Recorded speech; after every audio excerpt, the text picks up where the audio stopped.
할렐루야. 하나님의 말씀 보겠습니다. 누가복음 2장 8절에서 11절까지의 말씀입니다. 제가 받들어 봉독해 올리겠습니다.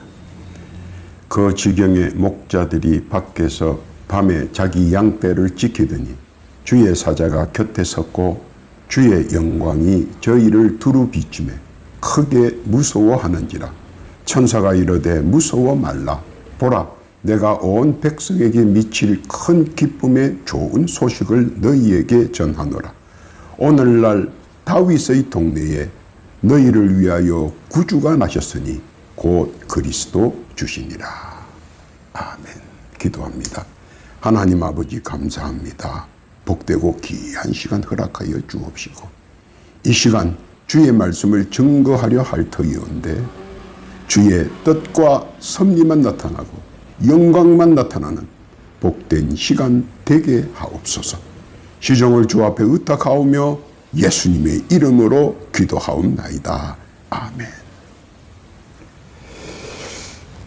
오늘 본문은 하나님께서 사람들에게 하나님의 뜻을 선포하시는 장엄한 현장입니다. 그곳에서부터 출발된 선언의 말씀과 선포식은 인류 사상 최고의 복된 말씀과 구원에 대한 최고의 예식의 장소입니다. 장엄과 영광과 음숙이 함께하는 놀랍고 신비한 한 장면이었습니다. 또한 인류의 가장 큰 숙제가 해결되는 전환점이기도 했습니다. 세상의 모든 사람들이 알기에는 하나님께서는 절대 변개치 않으시고 1.1핵도 틀림이 없으시며 또한 영원 불변하시다고 믿고 있고 알고 있습니다. 그리고 하나님은 공의하신 하나님으로서 권선징악을 엄격히 하시는 분이시다라고 믿고 있습니다. 그래서 하나님이 두려울 때도 있고 무서울 때도 있고 또 존경하고 사랑할 때도 있고 의지할 때도 있습니다. 그런데 하나님께서는 인간을 창조하시기 전 그의 일생의 운명적 시간표를 작정하시고 계획하시고 그리고 인간을 창조하셨다는 것입니다. 다시 말하자면 인간의 지위고하와 생사화복을 운명의 시간표에다 이미 만들어 놓으셨다 하는 것입니다. 그리고 이 미래형의 운명의 종말을 분명하게 그리고 정확하게 개개인에게 적용한다는 것입니다. 그 누구도 피해갈 수 없으며 적용하신 그대로 이루어져 나간다는 사실입니다. 한치의 오차나 실수가 있을 수 없는 정확한 것입니다. 그런데 인간 측에서 볼 때는 결코 바람직한 계획표는 아닌 것 같습니다. 왜냐하면 자유의지가 있는 인간으로서 좌와 우를 선택할 수 있게 하나님께서 창조하셨기 때문에 전적 순종과는 약간의 배치되는 상황이 전개될 수 있다는 문제가 제기될 수 있기 때문입니다. 그리고 이 문제를 예수님께서는 직시하고 계셨습니다. 그것은 하나님께서 창조 중 인간에게 자유의지를 허락한 이상 선택의 자유가 있어야 한다는 것이었습니다.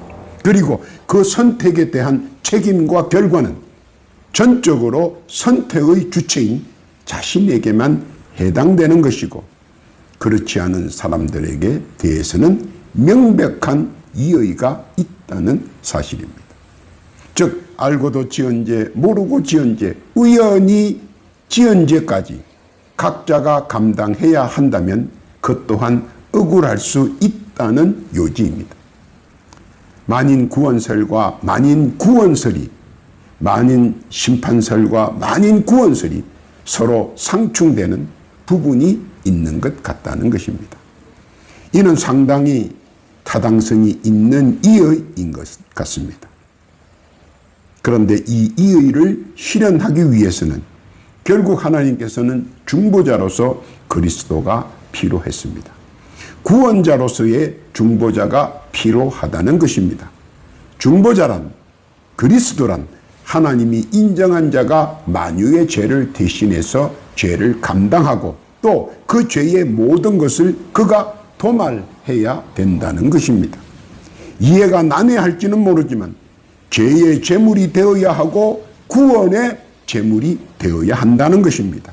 이것이 중보자의 역할입니다.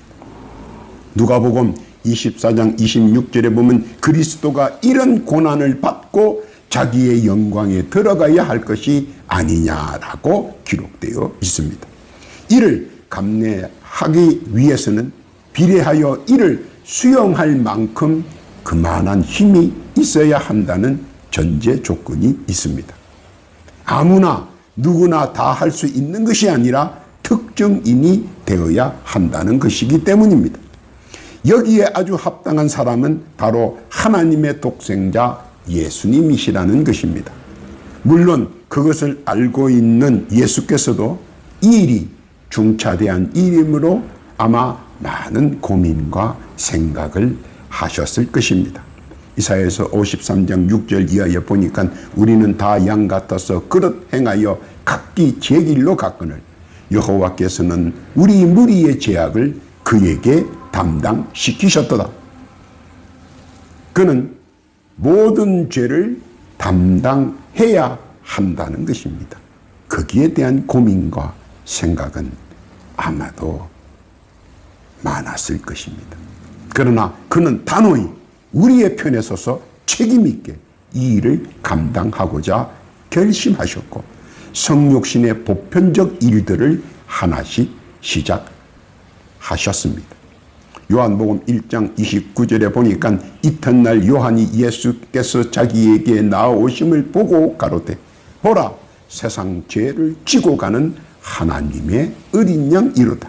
그는 이 모든 구원사의 핵심의 중보자로서 이 땅에 성육신 성탄하신 것입니다.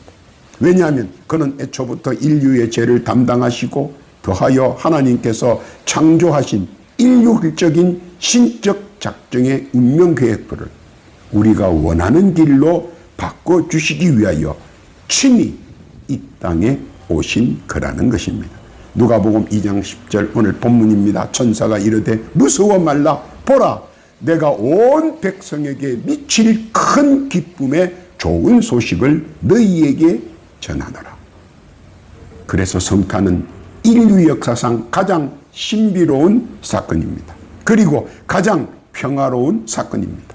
모두가 손꼽아 기다리며 애간장을 태운 전대미문의 대사건입니다. 이는 인류 역사가 증명합니다.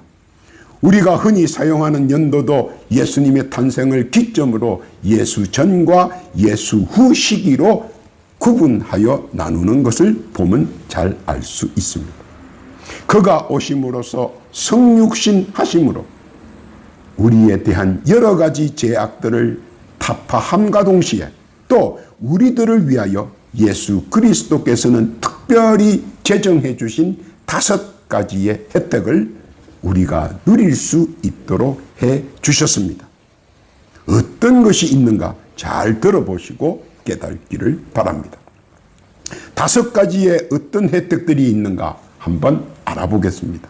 첫 번째는 운명을 바꿀 수 있는 혜택이 있습니다. 예수님께서 성육신하신 첫째의 혜택은 운명을 바꿀 수 있는 혜택이라 하는 겁니다. 사람의 운명은 자기가 마음대로 할 수 있는 것이 아닙니다. 그래서 예로부터 태어나는 것은 순서가 있어도 죽는 것은 순서가 없다고 말합니다. 그만큼 삶과 죽음의 순서는 그 누구도 다룰 수 없는 미지의 세계이며 알 수 없는 신묘막측한 세계입니다. 요즘같이 현대 과학과 의학이 발달해도 모든 것을 감지할 수 있다 해도 그럼에도 불구하고 알 수 없는 것이 사람의 생명이며 운명입니다. 심정지로 일순간 허망하게 일생을 짧게 마무리하는 사람도 있고 비실비실하면서 곧 죽을 것 같아 보이는 사람이 장수할 수도 있습니다. 생명에 관한 한 사람이 어떻게 해볼 수 없는 영역이기도 합니다.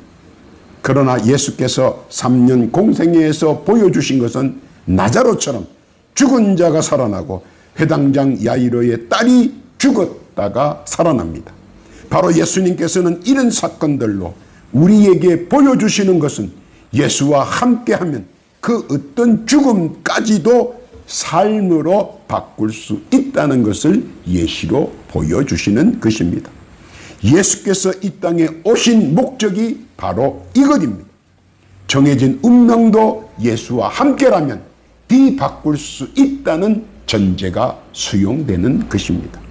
자신의 운명을 그리스도를 믿는 자의 손에 쥐어주시기 위한 성탄인 것을, 성육신인 것을 믿으시기를 바랍니다. 그리고 누구든지 예수를 믿으면 이런 혜택을 누릴 수 있다는 것입니다. 믿으시기를 바랍니다. 둘째로 예수님께서 성육신 하셔서 주시는 두 번째 혜택은 고하를 바꿀 수 있다는 혜택입니다. 높은 사람일수록 하늘의 뜻을 두려워합니다. 그리고 신의 존재에 대해 공경합니다. 왜냐하면 사람을 높게도 하시고 낮추기도 하시고 진토에 빠지게도 하시고 진토에서 끄집어내시기도 한다는 것을 세월의 인고와 모진 경험을 통해 터득하고 알고 있기 때문입니다.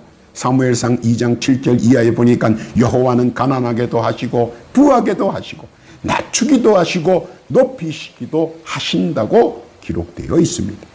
외나무 다리에서 원수를 만나게도 하시고 반대로 어디를 가든 원수가 먼저 피해서 가버려 만나거나 부딪히는 경우가 없게도 합니다.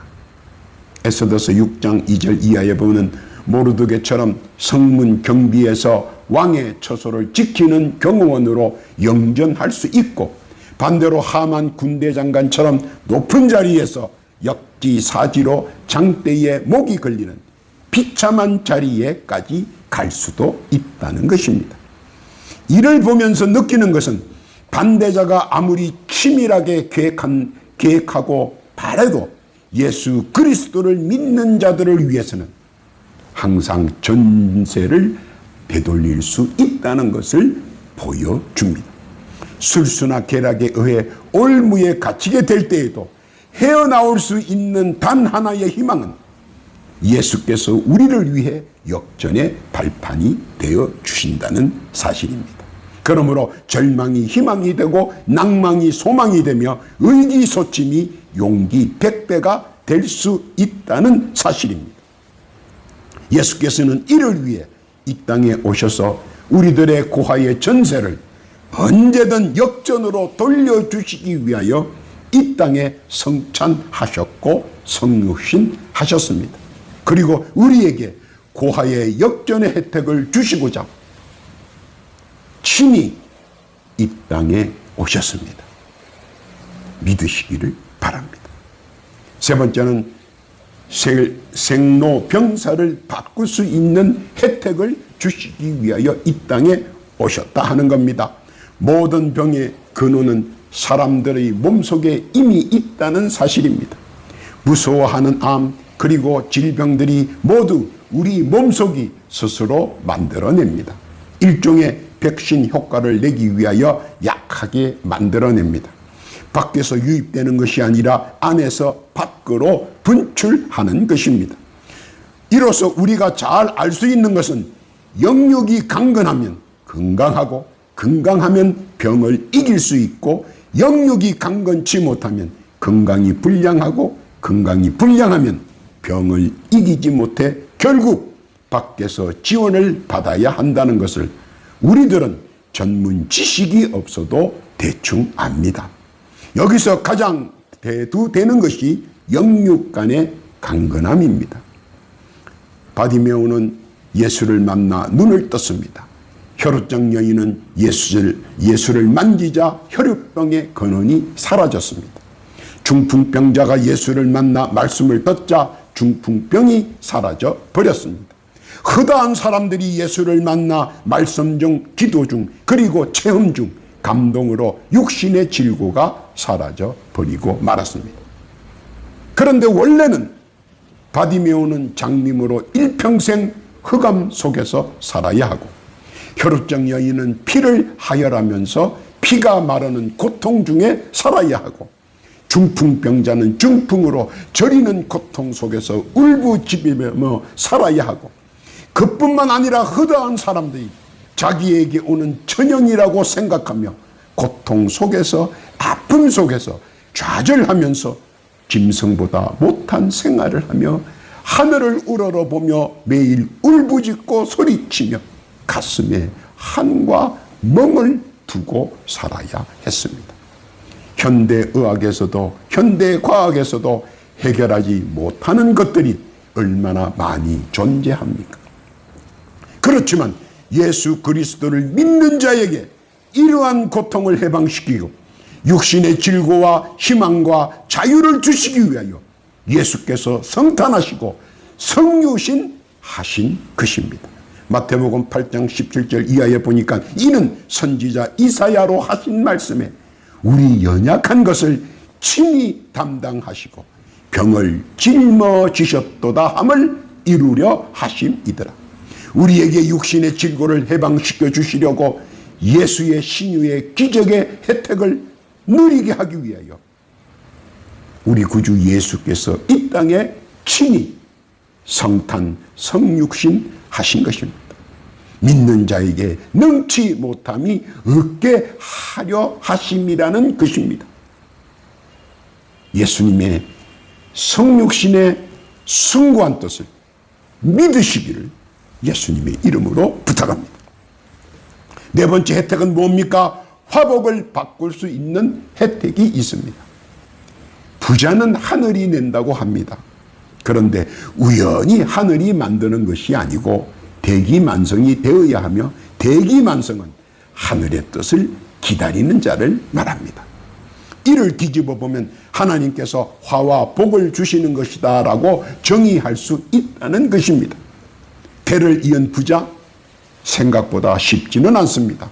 왜냐하면 신흥 부자들이 속속히 부상하고 있기 때문입니다. 그런데 알고 보면 진짜 부자들은 6의 일보다 0의 일을 먼저 중시한다는 사실입니다. 6은 앞의 것을 보지만 0은 미래를 보는 힘이 있기 때문입니다. 사막지대에서 물이 천금보다 귀합니다. 창세기 26장 19절 이하에 있습니다. 이삭은 황폐한 지역, 척박한 지역, 땅을 파기만 하면 물이 나옵니다. 남들이 파다 포기하고 돌아간 곳도 이삭이 파면 물이 나옵니다.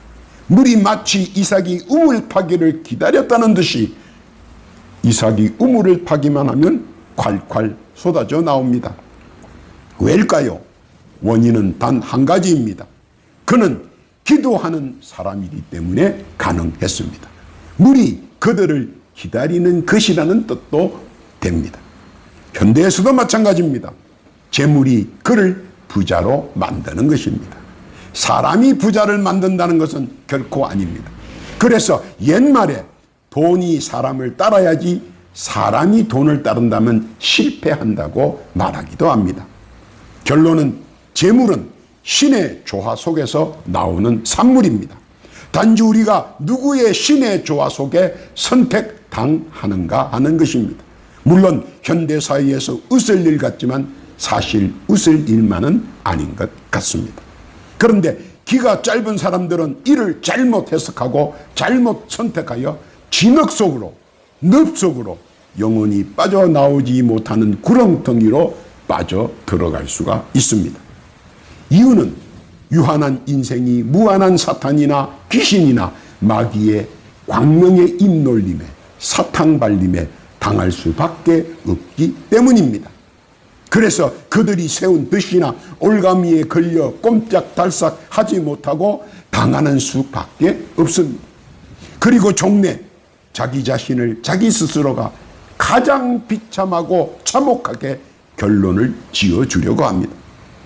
그러나 그것을 주시하는 예수께서 이제는 그냥 두시지 않습니다. 바로 잡아 나갑니다. 구속해 주시려고 합니다. 그들이 추구하는 재물로 인한 악의 구렁텅이의 소용돌이가 아니라 하나님께서 만물의 영장으로 창조하신 본연의 뜻대로 생육하고 번성하며 참 보시기 좋게 행복하게 즐겁게 기쁨으로 인생을 영위하시기를 원하시는 것입니다. 재물은 내가 쓸 만큼, 내가 필요한 만큼 분명히 향유할 수 있게 해 주신다는 사실을 알아야 합니다. 이는 하나님께서 우리에게 허락하신 부분이기 때문입니다. 그런데 욕심으로 말미암아 도를 넘어 악의 무리들이 변신한 광명의 천사들로 인하여 사탕 발림의 기가 쫑긋하고 그리고 자기 자신을 늪으로 빠져가게 하는 것이 문제라는 것입니다. 이에 예수께서 단호하게 그들을 배척게 하시고 우리에게 평안과 안돈으로 또한 재물이 필요한 만큼 향유케 하셨습니다. 예수께서는 그것을 우리들로 이루게 하시고 향유케 하시고 그리고 누리게 하시기 위하여 이 땅에 성탄하시고 성육하셨습니다.